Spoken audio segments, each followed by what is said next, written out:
We're back on UK soil. We're back in the rink shop at Ice Arena Wales, and I'm pleased to say I'm joined by Devils player coach Andrew Lord. Andrew, good to see you back safely in the UK. How are things?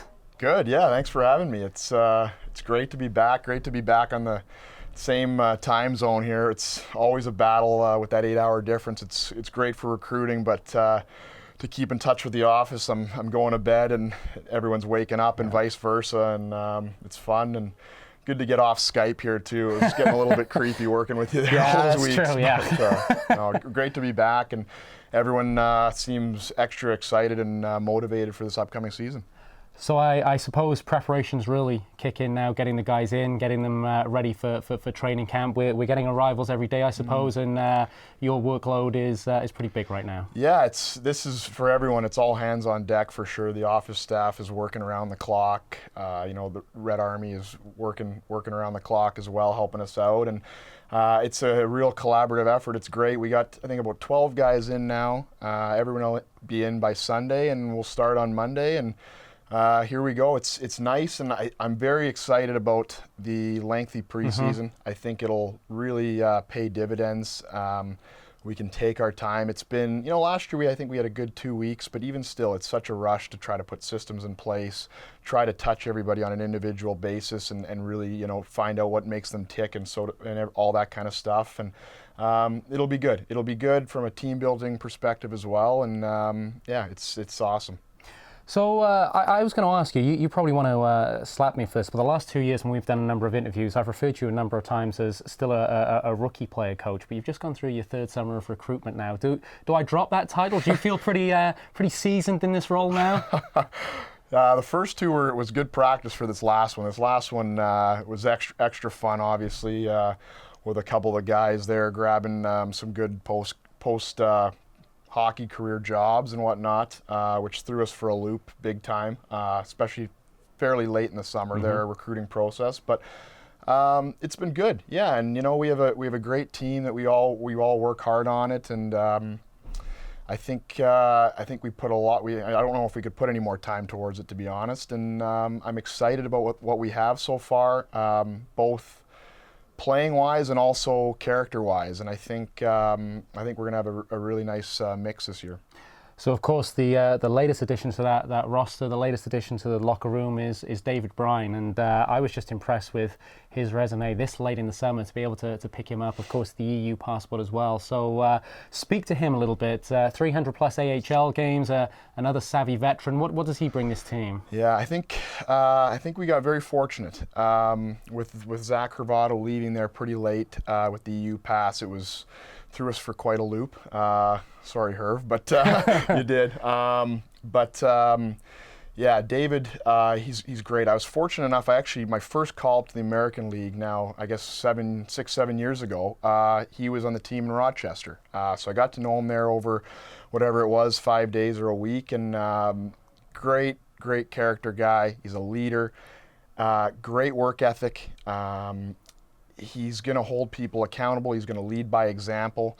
And above all else, we've really gotten, I feel, a role player with some offensive upside. He's going to be one of the better face-off men in the league. His face-offs are tremendous. He's defensively responsible in the middle there. He's a good PK guy, and I think it's exciting from both sides because he really wanted. He's bounced around the last two years trying to find a home, and all he wanted was a place where he's understood for what he brings to the table, and I think we're both sides are extremely excited with this, and it's going to be great. So, as you say, in terms of that character reference that I know you're so thorough with, you didn't have to go too far this time because you've got that experience of playing with him. Yeah, it was fun. Yeah, I mean, obviously that was a few years back, and we definitely still checked up on him. But no, it'll be great, and he's going to be a good guy in the room as well. So let me ask you this, and this might be a straight no comment. Is that recruitment done for the summer? Is this the team hitting the ice on the 13th of August, or are the Cardiff Devils still looking right now? Not entirely sure, to be honest. We've targeted some players over the last month that we've really looked at. We've worked hard at. Obviously, North America takes a little bit longer to settle down than Europe.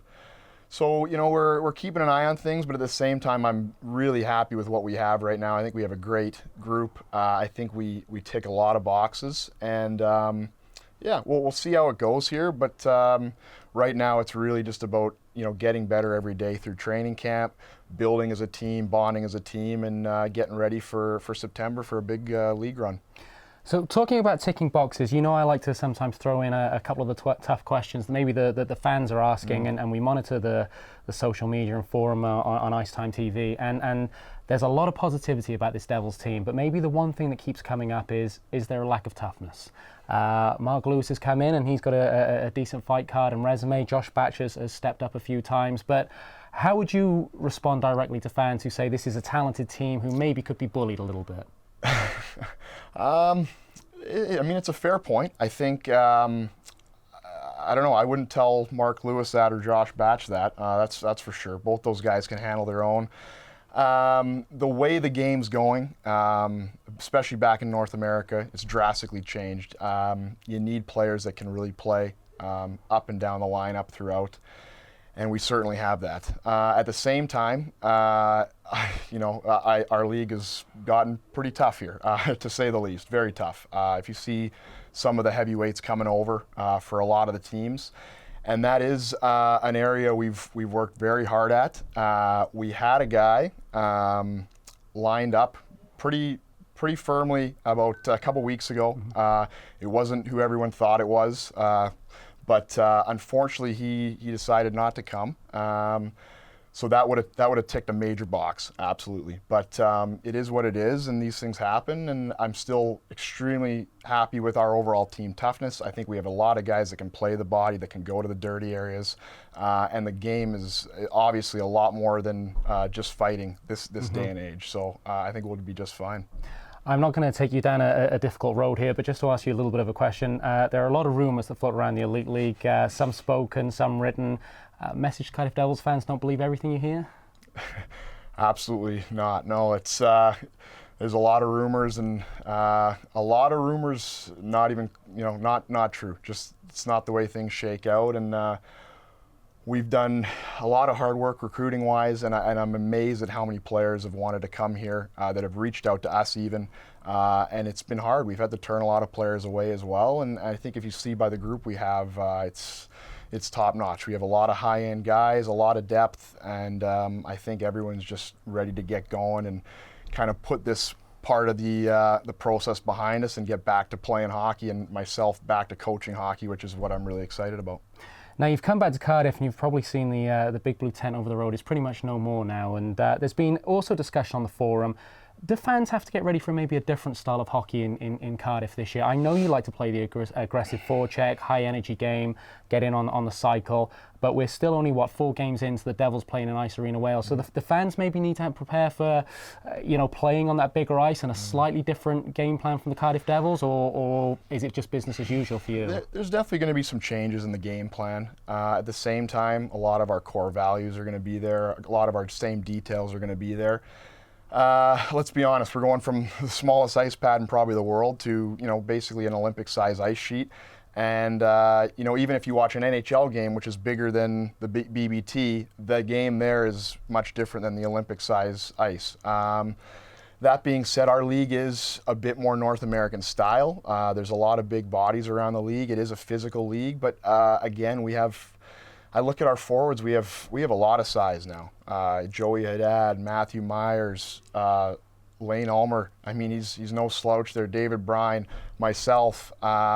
We got a couple guys in the back end. I think it's plenty, and it's really about playing the right way. Everyone can finish their checks, and we need that. We need that from our smallest guys to our biggest guys. And again, I'm just excited to get this process going and maybe stop talking about it so much. Yep. and just get moving. Just a little bit of housekeeping. Any decisions on season A's, or is that for training camp? Training camp, yeah. We'll take a good look at it. Got to have some good meetings here face to face rather than just on the phone or whatnot. And also, there'll be probably a little bit of an assessment. We'll see how guys get on, and we'll see the dynamic in the room. And with this training camp, there's no rush at all for that. We got plenty of time to make those decisions. So what do you think the expectations of fans should be for this preseason schedule coming up? Because, of course, everybody likes to win, but I guess more importantly, this is about, as you say, systems, building chemistry. So the fans coming into the building are going to see a lot of great hockey, but in terms of managing expectations, what should they expect from preseason? I think it'll be very exciting. I think if you look at the team coming in to play us next weekend and even the team after, very high-end talent, a lot of speed. I think our fans are really going to see that different style of game you're talking about. I think with the acquisitions we've made, some of the high-end talent, some of the speed we've acquired, the playmaking we've acquired, I think we're going to be just fine. I think we'll give them a good run. At the same time, I really don't know. I've never been to a KHL game live. Big thing I'm promoting, what I'm telling the players is let's get better every day. Let's get our systems in place. Let's bond as a team. So often you come over here and you have a week or whatever to get right into a league run, which is basically a playoff run. So let's bond. Let's make some mistakes now and get better. And even on a personal note, I'm extremely excited to learn. I'm going to be all over these KHL coaches, all over their team to bring in any knowledge that I can, because I think it's a heck of an opportunity because they're here for a full week of practice as well. So to keep the boss happy, to keep Todd Kalman happy, if you haven't got your ticket yet, make sure you get one. You should. You'll see some very entertaining high-end hockey. Just touching on expectations, because I pushed you on this all last year and you're so good at batting my questions away, but I asked you this a few weeks ago. Will expectations rise again this year? There doesn't seem to be an excuse in Cardiff now. The last piece of the puzzle is here in the rink. You've had a great summer of recruitment. The roster looks stacked. Is there any more pressure on your shoulders this year, knowing you put a lot of personal pressure on yourself? No, again, I probably put too much on myself, more than anyone else could, and our internal expectations were higher than probably anyone knew last year. There were no excuses last year. There weren't. We didn't make excuses for anything. I'm sure people, whoever could say that the rink change and stuff, we didn't use that as an excuse. We still gave it a heck of a run last year. We came up short, but what I'm really excited about is the core group now we've had. There's a lot of guys on their third year, the lessons they've learned, playing through this different style of a full season, regular season title, and also that busy schedule late in February and March. And I think we've learned a lot of lessons. We've gone through a lot of wars together, and I think we're ready for the challenge. Our expectations are obviously very high, but we'll be just fine. So just moving away briefly from the Devils, lots of stuff going on this summer. It seems to be a very positive summer for British ice hockey. One of the stories was a potential KHL franchise going into London. Now, you and I have spoken about a London team a lot in reference to the Elite League, but the KHL, not quite on a par with the NHL, but certainly the second best league in the world. What a boost for UK ice hockey if a KHL team went into London. Yeah, I think the notoriety will go through the roof. And that's really what it comes down to. I think as far as growing the game, it's all about the youth, all about getting those young kids pumped up about hockey, and having a KHL team that's only going to draw more kids to the game. And I think long term that's going to have a big effect. At the same time, I think across the league, it's just amazing how much our league has come the last 3 seasons. I don't know if a league's ever had this sort of jump before. It's unbelievable, the high-end players. There was players I was begging to come here my first season of recruiting, and they would reapproach us for this last season, and they're just not at the caliber that this league calls for anymore. So it's really exciting. I think across the league it's going to be one heck of a season. There's so many good teams, so many good coaches, well-run organizations, and I think it's an exciting time for everybody. So the bags are unpacked, the skates are sharp, and the jet lag's okay? Bags are barely unpacked. Jet lag's still, I'm hoping for a full all the way through tonight. That 2 a.m., it seems like an alarm clock for some reason. But no, things are good, and it's nice to get back out here with the boys and see everyone in town. So yeah, really happy. Well, Andrew, great to see you back in the UK, and as ever, thank you very much for joining us on IceTime.TV. Thanks.